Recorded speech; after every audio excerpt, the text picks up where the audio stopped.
One of the things that I've always found weird about the Pokemon games is of course the fact that ghosts can be hit by physical forms of damage. Like, I can completely get on board with them being hit by psychic energies or even by electricity, but even the developers seem to recognize that ghosts shouldn't be able to be hit by at least most physical moves, which is why they are naturally immune to the normal and fighting types. But in later gens, they took it one step further, giving Pokemon like Ghastly and Haunter access to the ability Levitate, making them additionally immune to ground-type moves. It's something that I find super interesting, given that Haunter is especially fast and has really high special, but is basically a complete glass cannon, meaning that typically if you got hit by an earthquake, this Pokemon is going down in a single hit, but it's actually a situation that's very niche in Gen 1. You see, if you're playing Pokemon Red and Blue, the only cases where you're ever going to see a ground-type move in the entire game would be some random Cubones or the Ghost Marowak, or of course the Doug trio on Giovanni's team. But that's it. Nothing else uses ground-type moves in Pokemon Red and Blue. In Pokemon Yellow, on the other hand, there was a massive overhaul to a lot of teams, where Giovanni now runs ground-type moves with everything except his Persian, and the champion is running his Sandslash with the move Earthquake, actually making this a kind of relevant question. So today I want to find out just how good Haunter would be if it were actually immune to the ground type thanks to the ability Levitate. We can simply approximate it by changing the type effectiveness chart that the game uses to just treat ground type as having no effect on the ghost type. Because while yes, that would also cause Gengar to become immune to ground type moves, it's not really going to matter in this one because there's never a situation where our Haunter is going to use Earthquake on a Gengar. And with this simple workaround, we're going to get to see effectively how a later gen Haunter performs in the early gen Pokemon games, and this could be completely OP in Pokemon Yellow, but we're going to have to get into it and find out. So today, as we step outside of Pallet Town, Professor Oak's going to find a Haunter, which has the best Gen 1 sprite, by the way.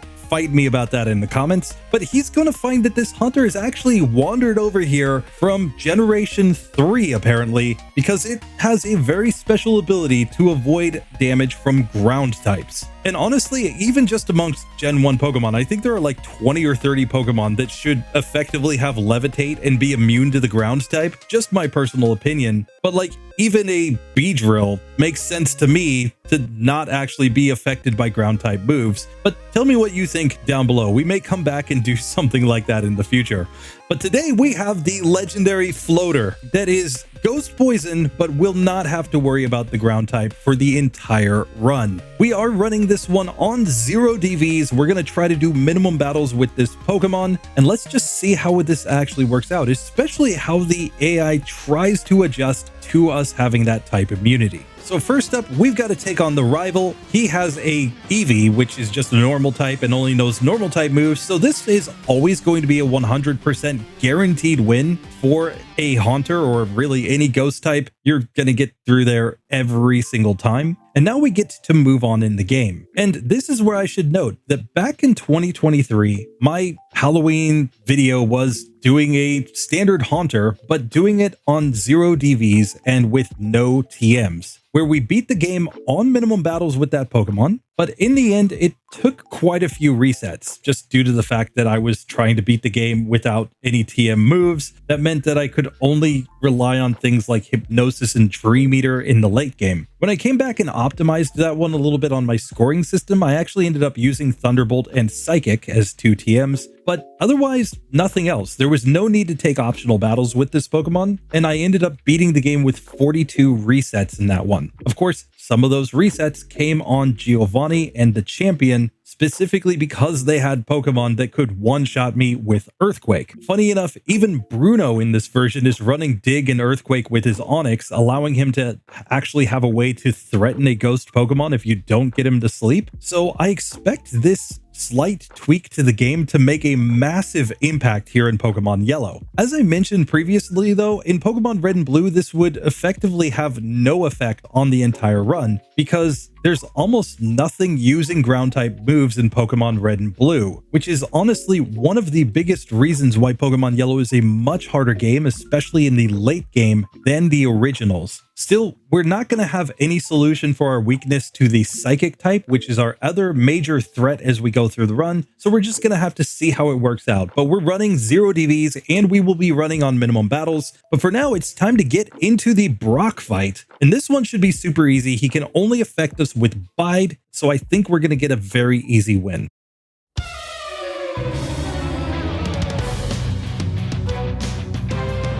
So Brocky Boy, attempt number 1. On the Geodude, I can just lick this Pokemon. I'll confuse it just so that it can deal some chip damage to itself. But honestly, we don't need to do anything else. We can just lick this Pokemon down. Licking rocks, it's an easy way to get through the game. We get to level 8 as the Onix comes out. I'm going to confuse this Pokemon. There is a glitch where Bind and Wrap will still show their animations even though they don't affect our Pokemon at all. But we want to confuse this Onix. In case it does use Bide, we want a way for it to then hit itself in confusion. I'm also going to lick here to try to get paralysis, just because it, number 1, gives free turns, but number 2, gives another way to break up Bide. Anytime it hits itself in confusion while using Bide, we no longer have to worry about damage after that, and that will allow us to get through nice and easy as we get to level 11. 5 minutes and 38 seconds, but that's with me sitting here doing all this breakdown about the past runs, etc. So definitely not the fastest, but we could probably get it to be significantly faster if we were actually optimizing for a speed run. But now we can move on in this section, and really the biggest issue for our Pokemon is just that our moves don't have a ton of PP. Lick is super weak, so we could easily run out of PP and end up having to struggle against things over here. But for the most part, we just don't have anything to worry about. We are immune to poison status, and we 4 times resist poison type moves. We're going to deal a lot of damage ourselves, and everything else is just normal over here. When you have a ghost poison Pokemon, it's just insanely easy to get through this next section of the game. You just have to watch out for random Rattatas here, where you have to go Nightshade because Gen 1 Nightshade can hit normal types, whereas Lick cannot. It all just comes down to how the game handles the damage calculations in the background. When it comes to fixed damage moves, it just doesn't care about type at all in Gen 1. Whereas when it's actually doing a damage calculation on a move with power, like Lick, then it will actually apply the type immunities and type effectivenesses. This is why if you wanted to make Bruno, for example, better against ghost types, you would actually want him to be running the move Seismic Toss, since that would actually give him a chance to actually affect these Pokemon. Anyway, this is going to be tedious, but we will get through this section without too much issue, so let's make our way straight to the Super Nerd at the end of this section. As we come up against the Super Nerd, really we can do anything against this first Grimer because it can't affect us with anything. I'm going to confuse it and then just go for Lick, just because I want to conserve some of those Nightshades for Jesse and James coming up. And when there's no risk for damage, I think this is just a perfectly fine play. We get to level 15 as the Voltorb comes out, and I'm just going to go for the same strategy because, yet again, it can't really affect us with anything. Even with Screech, it's not like we're going to take a ton of damage from the final Coughing, so I think this is perfectly fine. Still, we will confuse Coughing, and here I will still just stick with Lick, trying to knock this Pokemon out. Our 4 times resistant to Smog, and the fact that we're immune to Tackle means this is again a guaranteed victory at this level with no issues as we get to level 16. We'll pick up the Dome Fossil since it is the best fossil in the entire game, and now move on to Jesse and James, where here's where I'm going to spam all of my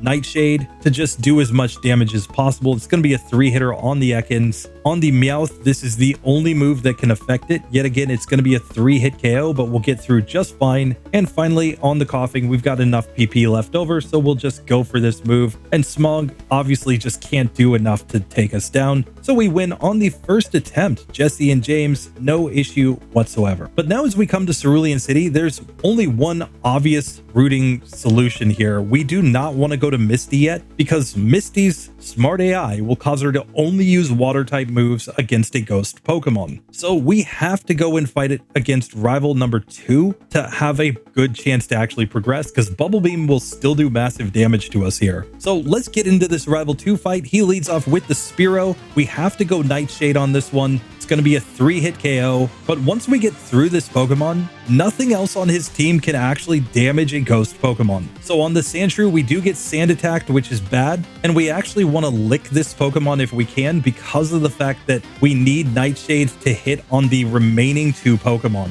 Here against the Rattata, I'm going to try to confuse it before going for Nightshade, hoping that it will hit itself in confusion, just because we took Sand attack and we're on lowered accuracy. Same for Eevee, we're going to confuse it first, then go for Nightshade, because if we miss, we're going to hope that this one does some damage to itself, hitting itself in confusion, allowing us to take it down. Otherwise, we might even end up in a situation where we have to struggle. Fortunately, we do manage to get through without going that hard, so we can now move on in the game. And now I don't expect Haunter to have any issues going north. Everything up here is using normal, poison, or grass type moves. There's a couple fighting type moves mixed in here, but honestly, like, nothing can actually affect us. So we're going to get through this section nice and easy. Let's make it up to Billy Boy's house and show him the Pokemon that we've brought along from a later generation. And as we make our way to Billy Boy's house, of course, he's going to be very interested in this Haunter. He's going to go in the closet to do a little bit of research. And when he comes out, he's going to be so incredibly impressed that we've managed to get a Haunter from a later generation. He's going to thank us by giving us the SS ticket and then start his research on how to make that time capsule so that he can travel to get one of his own. But with that, we're ready to now move on to Misty's gym. We're already at level 22, so we're 1 level higher than the Starmie. I think this is going to be pretty darn easy, but let's find out.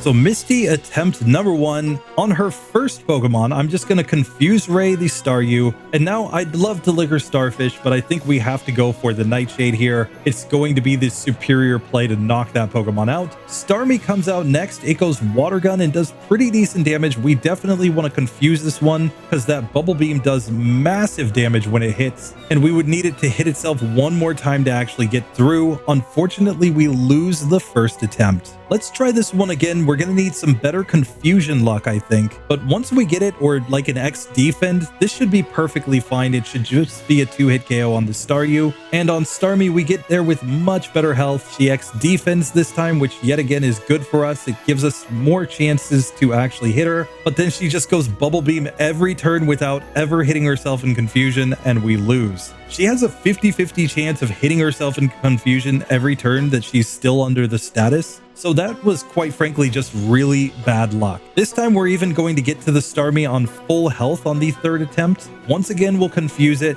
and without a crit, we should even survive one more Bubble Beam here. This time she gets a critical hit Water Gun, but we still survive and win. So 3 attempts there to get through Misty, 19 minutes and 5 seconds, but that's just because this is incredibly tedious. I was using Lick to try to conserve PP while going up to Billy Boy's house, only to find that I still ran out of PP and had to backtrack to heal up. So definitely it's not the fastest run in the early game, even though this Pokemon is really consistent against everything before Misty. But now it's time to make our way down to rival number 3 and Billy Boy. But first we've got to take on the innocent bystander, and this is our first fight against a Pokemon using a psychic type move. So it could in theory be a little bit hard. Let's see how it actually works out though. Obviously the Machop is a non-factor. It's just going to try to karate chop us, and we can even lick it down from there. But this is Gen 1 where Lick is bugged and doesn't affect the psychic type. So we have to go Nightshade on the Drowsy, and it's going to be a 3-hit KO. We get put to sleep here, and if it just goes Confusion a bunch of times, we could theoretically lose. He doesn't have Smart AI though, so we managed to take him down as soon as we wake up. Still, that's not pretty, and it tells us that this could be harder than simply just running through the game nice and easy. We're going to possibly need some luck in certain spots for them to use the wrong moves,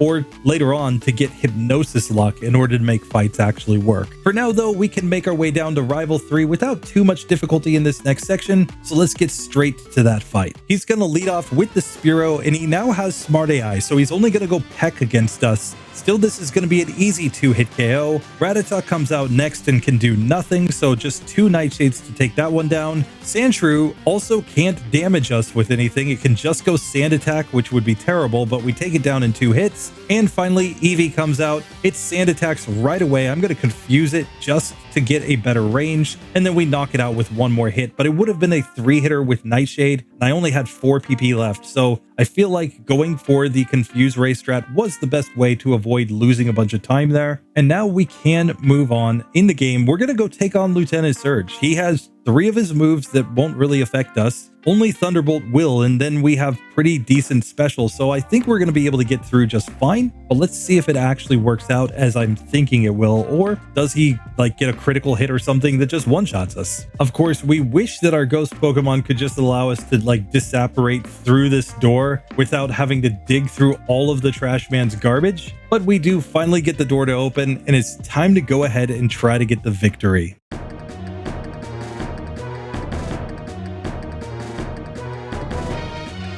So Surgy Boy, attempt number 1, he leads off with the Raichu. I'm going to confuse this Pokemon as he hits a critical hit Thunderbolt and one-shots me. I didn't heal coming into this either, so I didn't have enough PP, I don't think, in Nightshade to take him down. So let's just fix that really quickly and try our second attempt here. So next attempt against Lieutenant Surge, he tries Mega Kick instead because that's his brilliant AI. Now he goes for Growl, which doesn't affect things. We use Nightshade, and Nightshade is going to be a 4-hit KO here. So I'm going to lick him once. Oh, he hits himself in confusion. That's what we wanted to see too. But then 2 Thunderbolts is enough to knock me out. If I had just gone all in on Nightshade, I would have won with him hitting himself in confusion once. So clearly that was the play. Let's try this one again. This time he hits himself twice and we simply knock him out after that. So 24 minutes, 28 seconds to get through Lieutenant Surge. 4 resets so far, but just a lot of tedious battles because you can never one-hit KO anything with this current moveset. We now have access to Thunderbolt though, and that is going to make this Pokemon a heck of a lot better. We now at least have one move that can one-hit KO opponents in certain situations, which should speed things up quite a bit. We're also very close to the point of reaching level 27 and getting access to Hypnosis.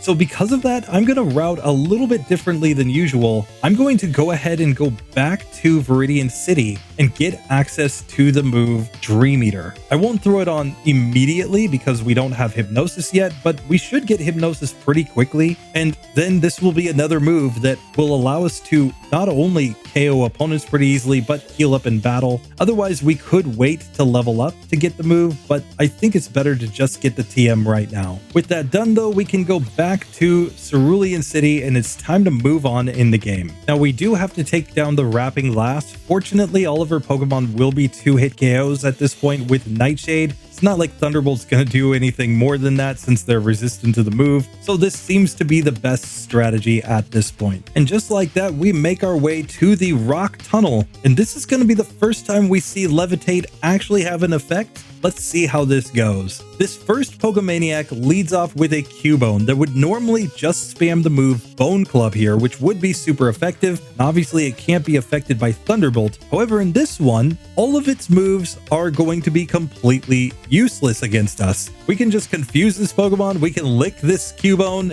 It doesn't matter. This Pokemon is completely stuck doing absolutely nothing, but the game is still trying to use Bone Club against us. That's very interesting. Now for Slowpoke, we can just go Thunderbolt and one-shot that Pokemon, allowing us to get through with no risk on that first Pokemaniac, something that a normal Haunter definitely could not say. The second Pokemaniac also goes down nice and easy, so now we're ready to just move on through this section. So we've made it to the Rock Tunnel Hiker. He is the midpoint in a minimum battles run, which is why we're showing him. And while he can affect us with Rock Throw, he can't affect us with anything else, so we should be able to get through pretty easily. Still, it really irks me that they can even hit us with Rock Throw as he just self-destructs at the end to punt on the battle, but I honestly always have disliked the fact that Ghost Pokemon could even be affected by physical moves. So we may come back later and check in on a Gengar if it was actually immune to all physical damage in the Gen 1 games. Tell me how OP you think that would be. I think it would be really, really strong until the late game,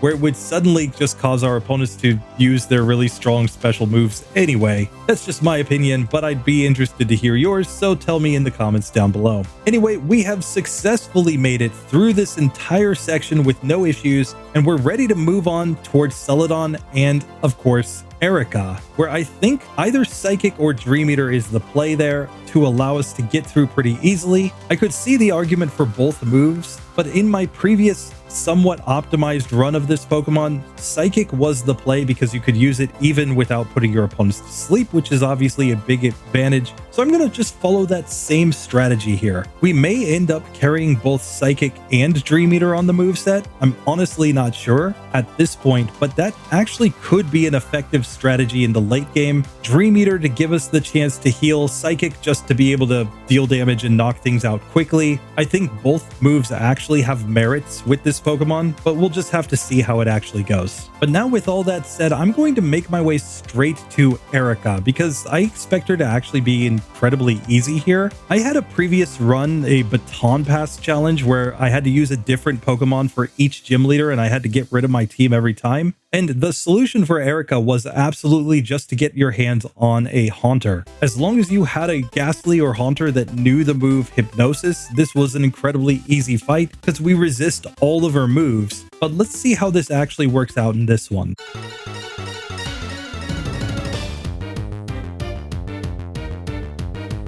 So Erica attempt number 1 on the Tangela. I'm just going to put this Pokemon to sleep, and we could really do anything, but let's just go Nightshade. I want to save my PP in Psychic for the Pokemon that are actually weak to it, and we easily knock that Tangela out in 3 hits anyway as we get to level 30. Weeping Bell comes out next. It could get status on me. That's the only reason I'm trying to put it to sleep, is just to avoid sleep or stun spore from it. And here we can go for Psychic. This is an easy 2-hit KO. That brings out the final Gloom. Yet again, I was trying to avoid Sleep Powder. That's the only reason I'm trying to put this Pokemon to sleep. Unfortunately, it manages to hit us a bunch of times, and we are down to 1 HP here. It hits itself in confusion, but then it knocks us out the next turn. We just couldn't land a single Hypnosis on that Pokemon. That was terrible luck. Let's try this one again. So this time I'm just going to use Psychic on Gloom. It goes Petal Dance, and this time I get a win on the second attempt really easily. Honestly, the entire issue in that previous one was just that I stayed asleep for a massive number of turns, and then it hit me to knock me out. So take that for what you will. 35 minutes, 43 seconds to get through Erica there. 5 resets so far. Still, we're not doing too bad up to this section of the game, and we're ready to move on. And up next is the Rocket storyline. I don't expect any issues in this section of the game, so I think we just rush through this whole section really easily and get to Jesse and James plus Giovanni at the bottom, which I'm only going to comment on because of the fact that I love watching them get defeated every time. Like, there are a lot of fights that I show in runs, mostly just for my own personal enjoyment. Like, I enjoy beating up on Team Rocket because that was like my favorite part of the anime episodes as a kid, was just whenever Team Rocket would get blasted off. So, you know, you could easily skip ahead a few minutes here probably and be perfectly fine knowing exactly what happens, but that's not really the point in my mind. It's all about the joy of how we get there, guys.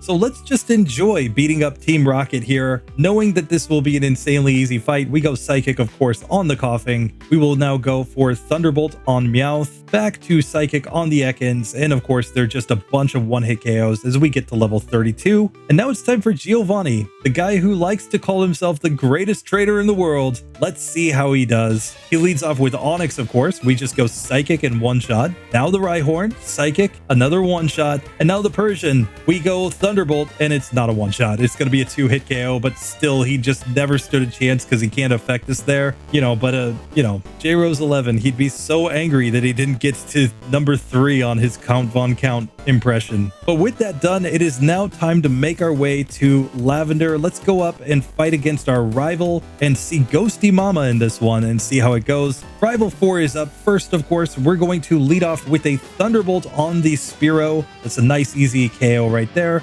Magnemite will go Psychic. It's not a one-hitter, so Nightshade will finish it off after that. Shelter, we can go back to Thunderbolt to get the one-hit KO on that one. Psychic on the Sandshrew does one-shot. And now Eevee, I'm going to go back to Thunderbolt just to keep a little bit of PP as we go up against the Ghastlies here. Obviously, we want to destroy them with some Psychics. So now we'll just make our way up to the top of the tower and Ghosty Mama plus Jesse and James. Two more super easy fights, but let's see how Ghosty Mama looks here when she doesn't have the ability to hit us with Bone Club. So as she comes out, we can see her moveset includes Poison Fang. Oh no, clearly something has been changed in my overlay from the previous runs. But here we will simply go for Psychic and knock that one out. Yeah, Poison Fang, sorry, that was part of a little experiment that I was working on.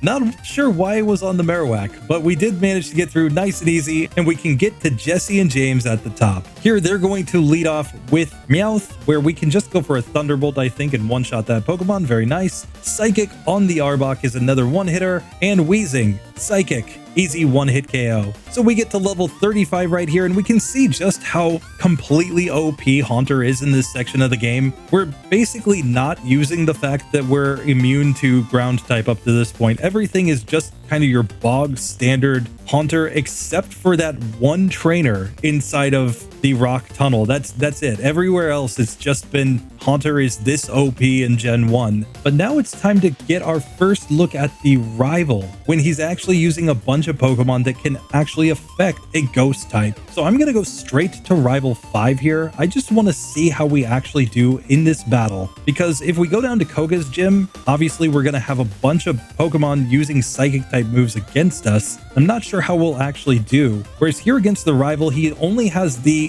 Kadabra using psychic type moves. We might even be able to outspeed at this point, I'm not sure, but it might just come down to sleep luck then. So let's get into this and find out. Now, of course, the rival, he's kind of dummy because in spite of the fact that he has a Sand Slash and he's in Silphco where you could get access to Swords Dance and Earthquake, he has neither of those moves. I think that's something that needs to be fixed here. But for this one, I'm simply going to go for Psychic on him. In fact, we can even go Nightshade. Yes, Poison Sting can affect us, but it won't do anything. So that's just an easy 3-hit KO. As we get to the Cloyster, oh no, it still has Hypnosis and Dream Eater, a holdover from a previous run, but don't worry, we'll just put it to sleep. Thunderbolt is going to be an easy 2-hit KO on that Pokemon. Out next comes this Magneton. I'm going to put it to sleep after it hits me with a Thunder Shock. It is doing pretty decent damage here, and all of our Hypnosises miss. Otherwise, we would have been able to knock that one out. Back to Magneton on the next attempt. And again, we just can't land Hypnosis. Otherwise, I think we get through this super easy. But once it is asleep, we use Psychic. We get a nice special drop. We should knock it out in just a couple more turns. That brings out Kadabra, who is still faster than us. It hits Psybeam and we lose. So clearly we cannot win that fight, at least not reliably at this point in the game. So with that being known, now we just have to go down south to get to Koga. This is going to be the way that we can actually progress without just being guaranteed to be KO'd by a Pokemon. And once we manage to beat Koga, we will be able to then outspeed everything because he will give us that badge boost in speed. This does raise the question how much better a lot of Pokemon would be if the badge boost actually matched the dialogue from the gym leaders. Because in the dialogue, Lieutenant Surge claims to give you the badge boost in speed, but he actually gives you a badge boost in defense. And Koga claims to give you a badge boost in defense when he actually gives the badge boost in speed. It's one of the many mistakes made while making this game. And it's something that would actually be pretty easy to fix, I think. But if it were fixed, then a lot of Pokemon would actually be faster going into the Rival 5 fight. And that would actually make that fight significantly easier in a lot of cases. Here, though, we're going to go down to Koga's gym, where we're going to have to take out a bunch of psychic types. So this is going to be a little bit random possibly, because if we don't land Hypnosis and they use a bunch of psychic type moves on us, we could definitely lose. But we're faster than the Kadabra that's down here, which is why I think this is the way to go. Now, fortunately, we get through to Koga with no major issues. So let's just get into this fight and see how it goes. We're going to outspeed all of the Venonats, but not the Venomoth. If we can get the Venomoth on full health, though, we might be perfectly fine. So let's just see if this works or not.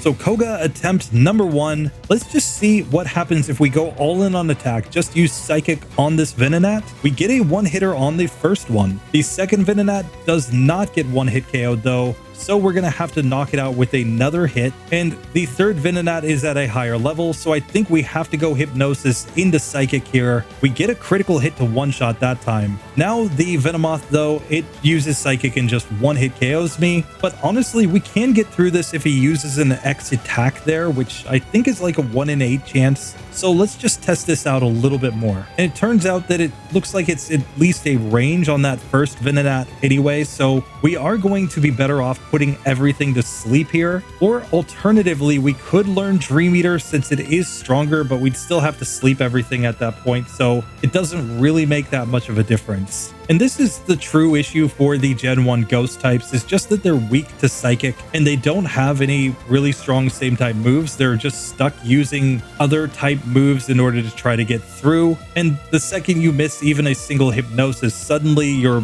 in really bad shape. Still, we basically get to Venomoth every time, so if it's just a 1 in 8 chance, like that's better than the odds of getting like a critical hit in later generations. So I often say, for example, in the Gen 2 channel, I'll reset for 1 critical hit. I think it's actually pretty similar luck here once you factor in also needing to land the Hypnosis. So I'm just going to reset for this for a little bit just to see if I can get it. Still, we don't quite seem to be getting it, so I'm going to go back to the rival one time. We will level up in the fight, and I think we might be able to reach a point of speed tying against that Kadabra, and if so, we would be perfectly fine with that. Otherwise, we're going to have to think about dropping 1 or 2 rare candies here. So let's just see how we do when we come back to the rival at this point. Against the Sand Slash, we can really do anything. It's not like it's going to damage us very much, so we can just 2-shot there with our Psychic. And I actually fixed the ROM so that now we have a Cloister that does not know the moves Hypnosis and Dream Eater, so we can go Thunderbolt. It's not quite a one-hitter here. It's going to be a 2-hit KO, but we do manage to knock that one out. Next, we've got the Magneton. I'm going for Hypnosis on this one. We finally managed to get it to sleep. We can now go for Psychic here. We get a nice special drop that's going to be an easy 2-hit KO, and we're just a little bit slower than the Kadabra, and it knocks me out with Confusion. Still, let's try this one again and see if we can get to Kadabra with better health. In this case, we will go Hypnosis on the Cloister since it's not a 1-hit KO, and we can simply knock it out with 1 more turn. We also need to go Hypnosis on the Magneton and have it stay asleep. If it starts just hitting us like this, I think we're going to lose no matter what because the Kadabra is just going to be too fast. But I just want to see if at this point we can survive even 1 Confusion or Psybeam there when we're on full health. In this one, we're here even on less than full health, and we still weren't one-shot by the Psybeam. So at this point, we can now just go for Thunderbolt or Nightshade or anything. I misclicked and used Hypnosis again, but that's perfectly fine. It stayed asleep. Now we get to learn Dream Eater via level up. I'll just learn this over Nightshade. I think this is a decent strategy. And now on the Flareon, we're faster, but we missed the Hypnosis and it knocks me out with a Fire Spin. Still, that means that this fight is winnable at this point. It's just not going to be pretty. We can even survive a critical hit from Confusion here, albeit down to 4 HP, but we get a second shot at the Flareon here as we once again level up to level 38. And if we can just land Hypnosis, this time it is asleep, I can use Dream Eater to recover some health. That did about half to this Pokemon with a crit, and we're simply going to knock it out from there. It wakes up, but Psychic just ends it. And just like that, we do manage to beat the rival with 24 resets now, 2 TMs used. It's not super pretty, but it is possible. We're also closing in on an hour of real time in this one, so it's not a fast run by any means, but we are actually making some progress in this challenge. Jesse and James now should be an absolute joke. I'm going to use Hypnosis and Dream Eater though just to recover HP, and then we can go for Psychic or Thunderbolt to just knock the rest of the team out. And now at level 39, we're ready to take on Giovanni, and we should stunt on this fight absolutely. He doesn't really have any good moves to use against a ghost type Pokemon. So we just go Psychic to one-shot the Nidorino. We're going for Thunderbolt on the Persian. We'll go back to Psychic on the Rhyhorn. It's going to be a 2-hit KO, funny enough. Now on Nidoqueen, we've only got 1 PP and Psychic left. It's not going to be a one-hitter by any means, but it can't damage us with any of its moves, so we'll just put it to sleep and use Dream Eater to finish it off. And just like that, we get to level 40 as we defeat Giovanni. So no rare candies used so far. We are still on minimum battles. Like I said, it's not like this is perfectly consistent, but it's not terrible either. Still, I mentioned previously that in my quote-unquote optimized run with this Pokemon a couple years ago, I finished with 42 resets and 2 TMs used, so basically the exact same strategy that we're using here. And Sabrina might be really random at this point, but she does just use random moves, which is the one reason why I'm thinking I might give her a shot before going back to Koga, but I'm honestly not sure. Koga might actually be the better play, just because now that we have Dream Eater, we can heal up off of those Venonats. I'm going to try both, but let's just see how this goes at our current level. It's worth noting we are 4 levels higher than we were last time here against Koga, so we might be just one-hit KOing the Venonats with Psychic now. Let's test this out. So Koga attempt after we've managed to complete Silphco. Let's go Psychic, and that one-shots the first Venonat. Psychic will one-shot the second Venonat with a crit. Third Venonat does go down though, so we've made it to the Venomoth on full health. It goes Psychic and we survive, interestingly enough. We can go Dream Eater since it's the stronger move, now into Psychic, and we get the 2-hit KO there. So we actually managed to beat Koga after going back at this level because we're no longer getting 1-hit KO'd. It's taken an hour and 23 seconds to get here, but we are through the first 5 gyms. That was still a really big split between Erica and Koga, but we got the job done. It's time to move on in this challenge. Now the question is Blaine or Sabrina. If we're staying on minimum battles, which is how I did my previous run, so I do want to stay on minimum battles if I can, just so that we have that nice apples to apples comparison, then we obviously have to choose one of those 2 gym leaders. Nothing else is allowed at this point on the minimum battles route. So I think I'll go down to Blaine one time just to see. We're going to be slower than his Pokemon, but we're going to be slower than Sabrina's Pokemon too. The difference is that Blaine doesn't have anything super effective against us, and that may be all that we actually need to progress here. Now, of course, if we knew Tombstoner, Blaine would go down in a single hit, and we'd actually be able to make Sabrina laugh like in the anime. Unfortunately, we're going to have to try to get through without any of those shenanigans. Let's see if Blaney Boy will work out.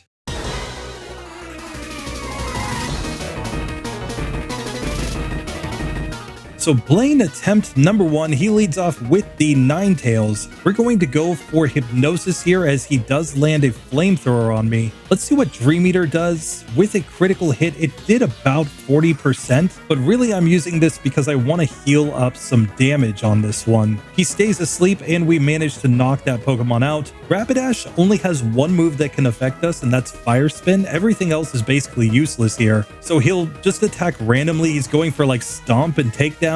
That is perfectly fine by me. We'll just put it to sleep and start using Psychic. We get a nice special drop on the first and second Psychic here, allowing us to knock that Pokemon out. We've made it to Arcanine, and we just don't want to see Flamethrower or Fire Blast. We might be able to survive a Flamethrower. Fire Blast probably ends us though, and sure enough it does. So we're going to need some better luck than that, but we can get to the final Pokemon, and he's just attacking randomly, so I do think that this is going to be possible. Next attempt, we get burned by the Ninetales though, and that is pretty bad because we're taking chip damage on top of everything else. We do like when he uses Tail Whip and gives us badge boosts and speed, because that will give us a chance to actually outspeed and use Dream Eater more effectively, but we lose that attempt. Let's try another one though, because honestly, if we just get some Tail Whips, we're super happy here. And with this Pokemon asleep, now we can use Dream Eater really effectively because we're faster than this Pokemon. We knock it out on the next turn. We're going to be slower than the Rapidash, and we leveled up, but it does use Growl, which we really like, because that's just another badge boost. Here now we can go back into Psychic as it is asleep right now, and we managed to knock it out. We're back to the Arcanine on full health. It goes Takedown this time, and I'm going to go Psychic hoping for some special drops. It looks like this is a 6-hit KO without the special drops, maybe a 5-hitter if we get the right range, but he stays asleep until he's on really low health, and we survive the Flamethrower, so we get through and get to level 42, 1 hour, 6 minutes, 53 seconds seconds to beat Blaney Boy, but more importantly, we get the badge boost in Special. That's going to help a lot here against Sabrina because it at least means we'll probably be surviving things like Psybeam. Psychic probably is still too much given that we are at a level disadvantage here, but let's just get into this fight and find out. Maybe we can actually manage a pretty easy victory.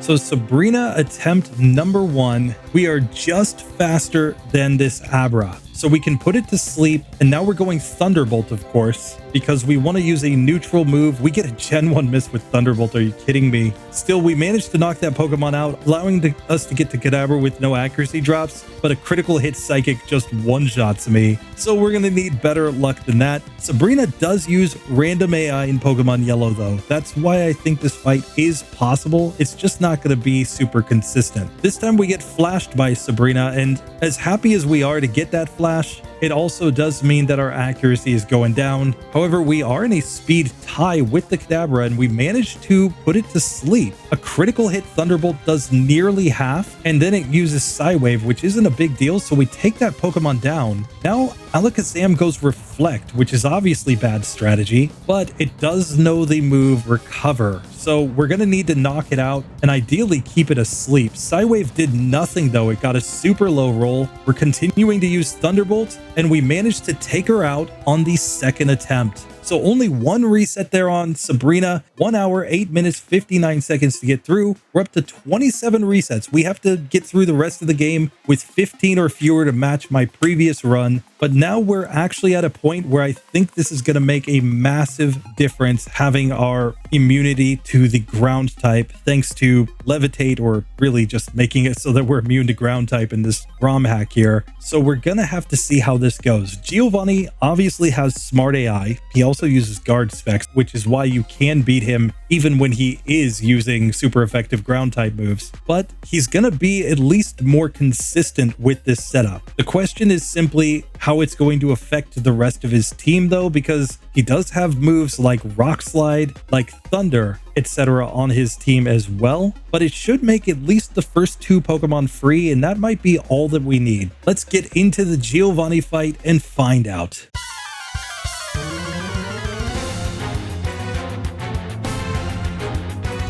So Giovanni attempt number 1, he leads off with the Doug Trio, but as we can see, it only knows ground type moves. So this is basically about dodging that sand attack. He goes for Dig, which is perfectly fine. We'll just use Psychic after he comes up, and that's a 2-hit KO on that Pokemon. Out comes the Persian, which also cannot damage us. It does know Double Team, but I'm just going to sit here and spam the Thunderbolt since this is the only Pokemon we can use this move against. That brings out Nidoqueen, and we are faster than this Pokemon. We go Hypnosis, and now Dream Eater, and this is going to be an easy 2-hit KO. Out next is the Nidoking. I'm actually kind of interested to see what Thunder does against me, so I'm going to go Psychic here just to see. He goes Guard Spec though. He doesn't even try to attack me. Are you kidding me? We get to the final Rhydon though, and this Pokemon would usually use Earthquake and destroy me, but it has a massive attack stat with that Rock Slide. I'm still not confident that we're going to get through in that case, so I'm going for Hypnosis, but he actually still goes for Earthquake.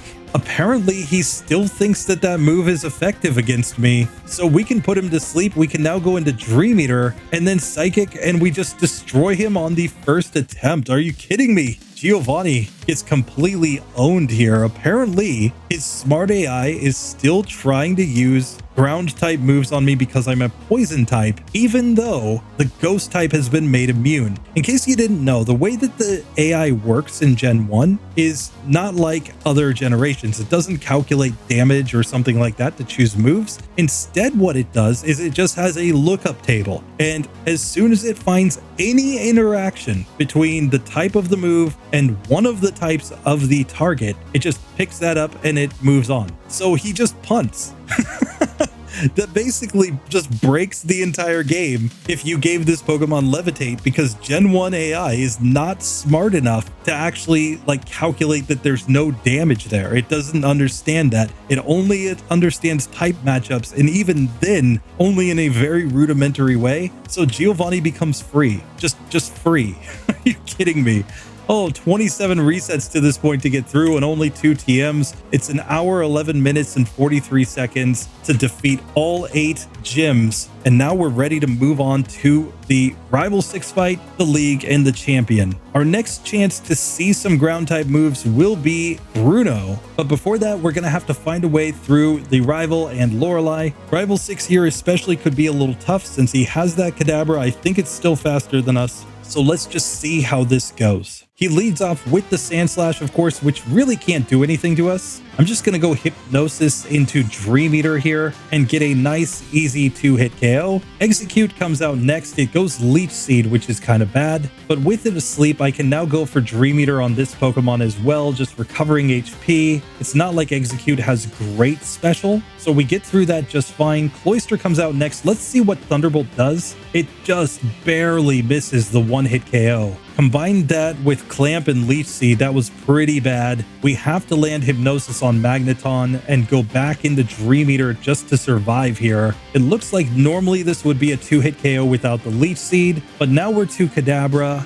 and we're still just a little bit slower as it goes Psychic and destroys me. Still, that Kadabra also knows the move Reflect, which it will use in some situations, so this is certainly a possible fight. It's just not going to be a pretty one. Still, I think the biggest key is getting through with no Leech Seed, so we're going to have to keep this Execute asleep, and it just refuses to go to sleep, and once we get Leech Seed, I think it's just a reset. Next attempt, we do get it to stay asleep at least for a couple turns, and we're going to actually take out Execute without any Leech Seed this time. That brings out the Cloyster. I'm going to put it to sleep as well, so I can now go Thunderbolt. We actually get the one-hitter that time. We get to level 46 as Magneton comes out. It's going for Thundershock. I really just don't want Thunder Wave, which is why we, again, want to put this Pokemon to sleep, and then we'll just heal up off of it and knock it out. Now on full health, we get to the Kadabra. It goes Psychic and one-shots. So this is pretty clearly a spot to use a couple of rare candies to get a speed advantage against that Kadabra. So I've burned 3 rare candies here, but that's purely about speed. And we're going to get 2 more rare candies as we go through. So we'll have enough to get through to the end of the game, I think. But let's just see how this actually works out. With the rare candies used, we should now outspeed the entire team. So this just comes down to not getting that Leech Seed or some other bad status. It takes forever to put Execute to sleep, but it just went Solar Beam over and over again, which is perfectly fine. So we knock it out in 3 hits after that. Let's see if we can just one-shot Cloyster. Sure enough, we can. Back to Magneton. Again, we just are trying to avoid getting the Thunder Wave here. But once it goes down, we're now faster than Kadabra. We miss Hypnosis. It goes for Reflect here, though. Then Psybeam. We finally get it to sleep. Now we can go Thunderbolts. And it's going to be a 3-hit KO from here, but we do knock that Pokemon out. We get to level 49, put the Flareon to sleep. Dream Eater, here I'll go Psychic now that I think I have enough HP. Oh, and Flamethrower ended me. It was between going all in on attack or going for another Hypnosis there. I thought I could survive, but unfortunately I could not.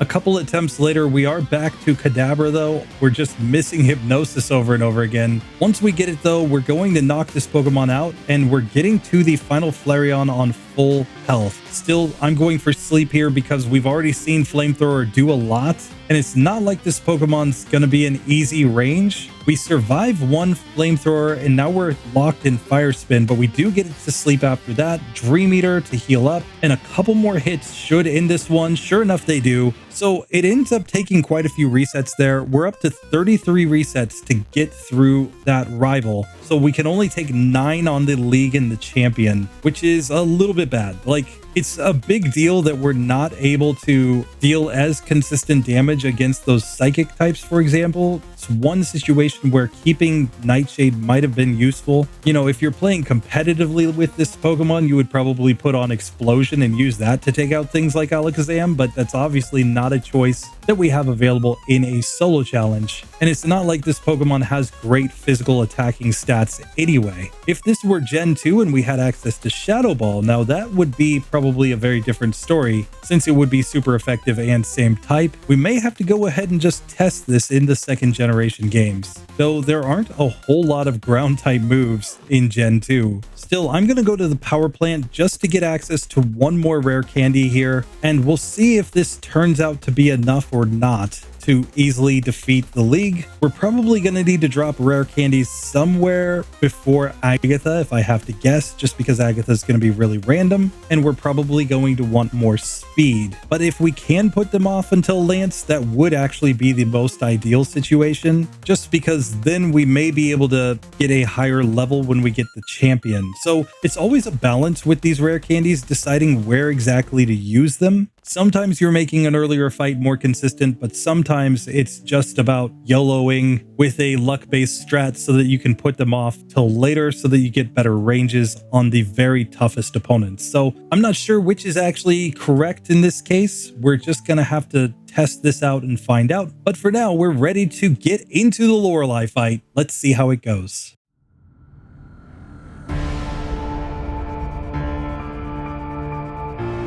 So Lorelei, attempt number 1, she leads off with Dugong, of course. We're going for Hypnosis as she tries to go rest. Now we can go into Thunderbolt here, and this is going to be an easy 2-hit KO on that Pokemon. Cloyster comes out next. We're faster. We can put it to sleep. Thunderbolt here should also get through pretty easily. Now to Slowbro. Thunderbolt is enough to one-hit with a crit at least there as we get to level 50. We miss the Hypnosis on Jinx, but we get it to sleep the next turn. And here we're just going for Thunderbolt the entire way. It's a 3-hitter to take that one down.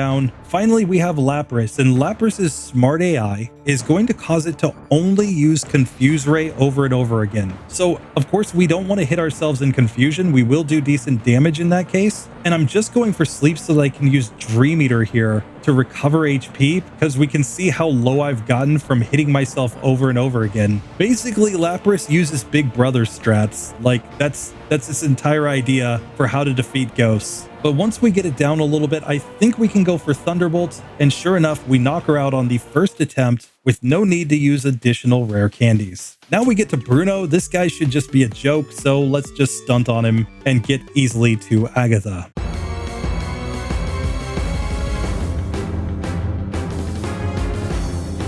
So Bruno, attempt number 1, my strategy is to go Psychic on the Onix, we one-shot. Psychic on the Hitmonchan, we one-shot. We get to level 51 as we go Psychic on the Hitmonlee, again one-hit KOing. Onix is just another joke. And Machamp, Psychic does get the one-hit KO with a crit at least, so we one-shot everything on the team. And sure enough, Bruno, he wishes that he had, some decent moves, but honestly, he needs to get rid of those Onix and add on a Poliwrath. Then he would actually be maybe halfway decent. But now it's time to get into our fight against Agatha, and I'm actually going to PP up on Psychic here. I think we want as much PP in that move as possible to help us get through all of these Pokemon. Let's see how she actually goes though.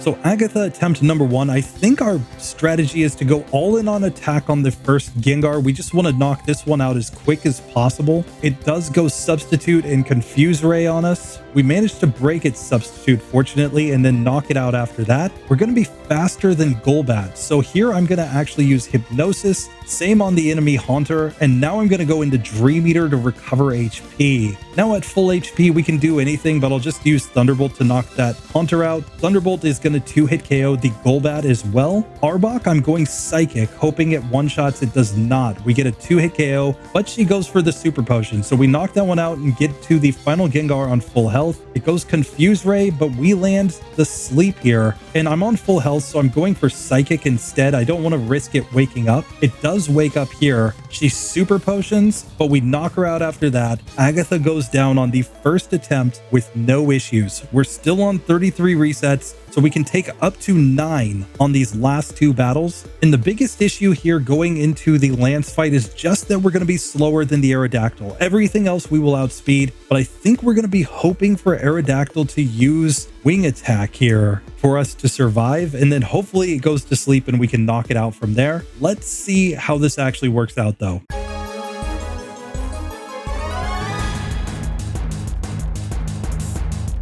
First up, we've got Gyarados. It's only going to go Dragon Rage or Hydro Pump, but it is slower. I'm going to see if Thunderbolt one-shots here. Sure enough, it does. So we get to level 53 as the first Dragonair comes out. I put it to sleep. Let's go Dream Eater to recover some HP because I didn't heal coming into this fight. We can put it back to sleep when it wakes up and knock it out the next turn. Second Dragonair comes out. It's going to go Bubble Beam or Ice Beam here. It goes Ice Beam when we miss our Hypnosis. And we got a speed drop, which is actually really bad. Once it's asleep, though, I'm going to have to just heal yet again. That's the only strategy that I think is going to work. We've made it to Aerodactyl, which is faster no matter what. And it's going for Wing Attack, but we miss both Hypnosises here, and then it goes for Fly, ending that run. Still, if we can just put that Pokemon to sleep, I think we just wreck it from there. But the speed drop may have had us dead to rights on that final Dragonite. So that's why I don't think we were going to get through when we get that Bubble Beam that also lowers our speed. Still, I don't think we actually need to heal coming into this because once we get these Pokemon to sleep, we can just heal up with Dream Eater, and we should have enough PP to get through everything. This time we managed to get through the second Dragonair with no damage taken. I'll just go Thunderbolt here on the Aerodactyl to see. We paralyze it, so we knock it out on the next turn. We've made it to Dragonite. We sleep it turn 1. I'm going for Dream Eater here just because if it does wake up, it's going to use one of its special moves and maybe we can survive on high health, but we just knock it out in 4 hits and get to level 54 as we defeat Lancey Boy. So only one reset there. We've got 8 rare candies in the bag. I'm not going to waste any time. I'm going to use all of them right here as we go into the champion fight. Just because I'm looking at that Alakazam, and if we can outspeed that Pokemon, we're going to be good to go. I'm not sure if we quite have enough speed or not. I'm going to have to double check in this fight. But for now, we have made it here. Let's make sure that we have all the PP and restore all of our health. And let's get into this.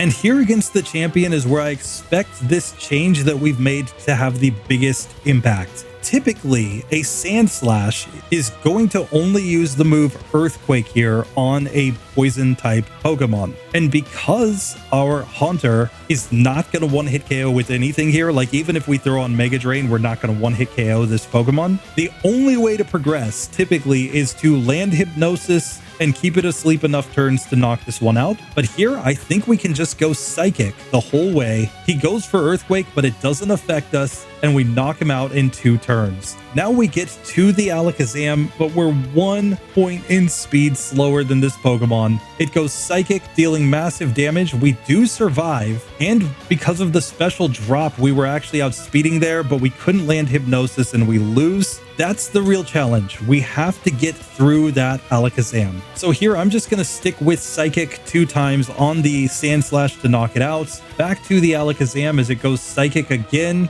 We once again get a special drop, but this time it does go to sleep. And I think we just have to knock this one out as quickly as possible. It does go down. Now we put Exeggutor to sleep. And outside of Leech Seed and Hypnosis, it can't do anything to us. And it's going to think everything's resisted after we're asleep. So I think it's just randomizing here. So even after it puts us to sleep, it wasn't a big deal, which is a big part of why I'm using Dream Eater here. Even though it's resisted, I want to recover as much HP as I possibly can. Still, we might want to go for Psychic to try to get some special drops. We get 1 there. We put it back to sleep as it wakes up. Another special drop, and then Dream Eater ends it. We're on about half health as we get to the Magneton. We miss, and a critical hit Thunderbolt ends us. Once we get through that Magneton, though, we might just be smooth sailing to the end, though. So we've just got to reset to get through that one, and then I think we're good to go. This time, Alakazam misses the move Kinesis, which is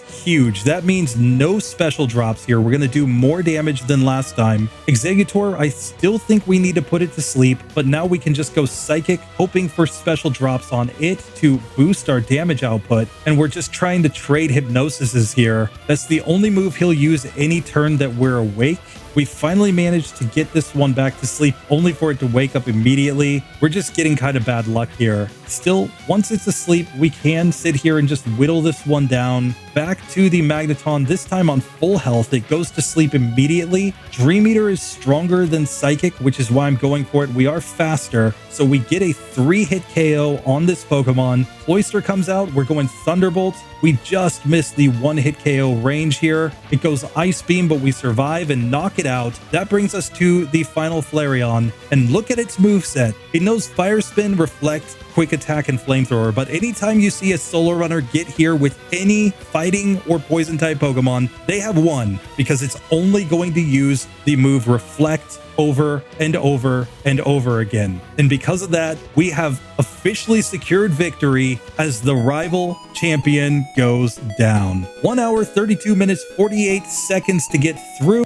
But more importantly, we finished with fewer resets than my last one. And this was not optimized. I did not pre-route this one. I did not go back and rewatch my video to even see how I did it last time. But basically a similar strategy. The bigger takeaway is just that Gen 1 AI is so incredibly broken that even when you make a type like the Ghost type immune to the Ground type, the AI still is going to use Ground type moves because Poison is weak to them. And it just depends on where you put that interaction into the AI's lookup table, but Ghost type interactions tend to be further down the list because they're just kind of going from, if you think of a standard type chart, right? They start at normal and they work their way all the way over to Dragon. That's typically the flow that they're using for offensive types, looking at the defensive interactions. Poison comes before Ghost in that little setup that they have, and that means that when I just added in the Ghost interaction where other Ghost interactions are, it didn't affect anything other than making the AI use moves that were completely ineffective. That's nuts. That's ridiculous. Now, if we went in and we did everything in a different order and we put that like near the top of the list, then suddenly they wouldn't be using Ground type moves against us. But in all of those cases where they were using Ground type moves, they generally didn't have much else that was that good. Like, I think Giovanni's Nidos wouldn't have one-shot with Thunder. So really the only risk that we would have had in this entire run would have been the Rhydon going for Rock Slide. And we put it to sleep and just knocked it out from there. So that would have been a non-factor in this run. So at the end of the day, Haunter with Levitate is completely OP in Gen 1, but I think we can go a little bit further. Let's try a Gengar next time that is immune to all physical damage, just to see how completely OP it actually becomes. And as the rival tries to claim that he never made any mistakes whatsoever, we're going to tell him he made tons of mistakes. Number one was not understanding Levitate and trying to use Earthquake against us. Still, he had 2 Psychic types on the team at the end. He should have won very easily, but he ends up causing like 1 reset there. So we'll take that. Rival goes down, and we have progressed through this challenge. I hope you guys enjoyed this one. I've been mentioning, but just a quick update. The very start of November is going to be a little bit slow for me. I might not be producing any videos while I've got some family stuff going on, but I will be back in mid-November, and we're going to be cruising through the end of the year. I'm going to be trying to get a bunch done. I'm a one-man show, so the entire issue with me promising lots of content is that if things happen, if my baby gets sick, if I get sick, if suddenly I get, tons and tons of stuff thrown on me at work, then sometimes I get a little bit of delay, but I am getting closer and closer to my long-term goal of being a full-time PokeTuber, and that's not hyperbole. I'm actually working on some kind of last major things that I need to do to get there, but we're almost there. So if you'd like to support me in that, maybe sometime in 2026 being full-time, I would definitely appreciate if you'd consider joining the channel membership down below. With that, I'll just say a massive thank you to everybody who watches to the end of the video. The channel members, thank you for all your support. I will see you in the next one. Later.